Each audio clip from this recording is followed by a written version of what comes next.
everyone. I hope you all are doing well. In this video, you are going to learn about culture and its importance in the society. All of you might have heard about this term, or all of you might know about it. What do we mean by culture? Or at least you have heard this term. So, what is it overall? How did it started and developed, and what are its components? We are going to discuss in today's video, so it is going to be really interesting. So let's take a start. First of all, if I talk about the beginning of culture, it began with Emil Durkheim in the 19th century, and then soon it became the basis of anthropology. What is anthropology?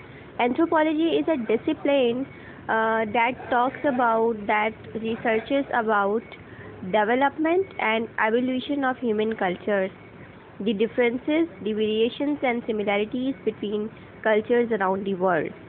So, before, if we talk about 19th century and earlier times, we can say that earlier sociologists talked about culture in a comparative way. Like early sociologists believed that primitive cultures were very inferior and lagging because they were not developed at that time. There were no technological innovations in a proper way. There was no modification in the material aspects of the society like today's era. So at that time, according to different sociologists, cultures were primitive and lagging. What do you mean by lag? I'm going to explain it in the next video. It is another concept in sociology. So nowadays, sociologists talk about culture in a different way, in terms of diversity.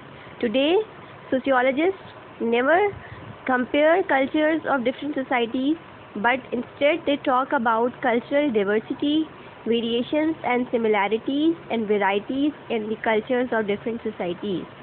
Because if we go towards value judgment, we cannot subjectively say that a particular culture is inferior or superior. We cannot judge any culture in terms of values. So instead of going towards value judgment, as sociology is a scientific discipline, so we need to be objective. We can't be subjective. We can't talk about a culture that is inferior. So let's take a start by defining culture. If I talk about culture generally, so I would say that if you wouldn't have culture, you wouldn't be able to survive in the society, because you wouldn't have a language to speak, you wouldn't have symbols to give meanings so that you can interpret and you can communicate in the society. You wouldn't have any sort of material objects like your clothes, the tools that you use, food that you eat, towns that you live in, cars, different vehicles in which you travel. So culture is everything that you see around you.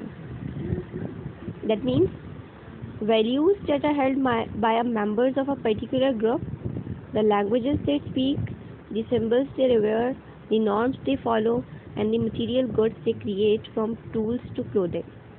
Culture is basically a combination of two main aspects, that are non-material and material aspects of culture, and these two aspects, material and non-material, overall shape your behaviors and shape your lives as a whole. So first of all, let's have a look at the non-material aspect of culture, that is combination of two different terms, values and norms. What are values? Values are actually abstract ideals. Values are the ideas, and norms are the reflection of that values that you follow in a society. These norms and values vary from society to society. Values are the abstract ideals and norms are the expected ways of behavior, the do's and don'ts of your society. For example, if I talk about a value of monogamy, means you can have a single soulmate partner at a time. So it is a value of Western society. And if you talk about Asian countries like Pakistan, there is a value of polygamy. That means you may have more than one partners at a time. So these are the examples of values. Another example is freedom of expression. If you talk about France and many Western countries, you may see that their value lies in the freedom of expression. Whereas in the traditional societies like Asian countries, you may see that people are restricted to talk about everything. You cannot openly talk about everything. So these are the values that are varying from society to society. Moreover, if we see other examples that how do these values and norms vary, then within cultures and without cultures, across the cultures. So you may see that in American society there is a culture, there is a norm of eye contact. Like, eye contact symbolizes that you people are giving respect, you people are giving attention, you people are more attentive towards someone who is talking to you, and it is a way of showing respect that you are more attentive towards someone who is who is in conversation with you. But if we talk about the same example in a tribe of America, that is Navajo tribe, the scenario is reversed. Over there in Navajo tribe, when you are having eye contact with someone, it is a symbol of rudeness and disrespectful behavior. So over there, people don't have eye contacts. Instead, they avert their eyes while they are engaged in a conversation with each other. So these are the examples in a way that cultures and norms are varying from society to society and even within societies. Moreover, we can see that these values and norms are varying enormously across within societies. For example, individualism and collectivism. In America, there is a norm of individualism. For example, during the exam, students are not allowed to cheat. Uh, and if we talk about the same example in Russia, you may see that that is collectivist culture. So the example goes reverse. Over there, you can have discussion, you can have coordination with each other while solving your exams. So this is the way your non-material culture works. Now talking about material aspects, material culture includes all the material goods, all the physical objects that a society creates, and then in return, these all material goods influence people's behavior as a whole. Material culture includes everything from tools to clothing to high culture like fine art, literature, ballet, your folkways, everything that you make and then influence yourself. For example, if you talk about prior societies that were Stone Age societies, hunting and gathering societies, over there people used to earn their livelihood by by using different tools like bows and arrows. Right now, if we talk about material culture, we can take an example of books, computers, laptops, mobile phones that actually you have made by yourself, and now they are influencing your life, they are shaping your life, they are making your communication easier, they are giving you ease and feasibility in the society. We can say that culture, either material or non-material, it shapes your life as a whole.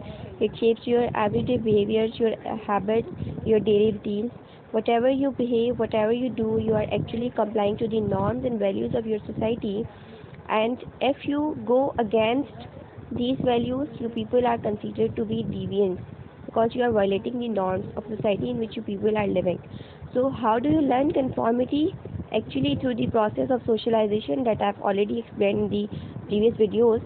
So you can go and check over there that what do you mean by socialization and how we people are socialized in a society, and these cultural values are actually transmitted to us through our ancestors and our parents. So overall, we people are conformist, we people show conformity to the norms and values of the society, and if we don't, then we people are controlled through another social process, that is social control. We people are punished by the law, by the state, so that we can be conformist as a whole. This was all about culture. I hope this was understandable, and if you want to add any examples of yours, then you can surely in the comment section, and in the next video I would be talking about norms and types of norms in detail along with different examples. Till then, take care and have a good time.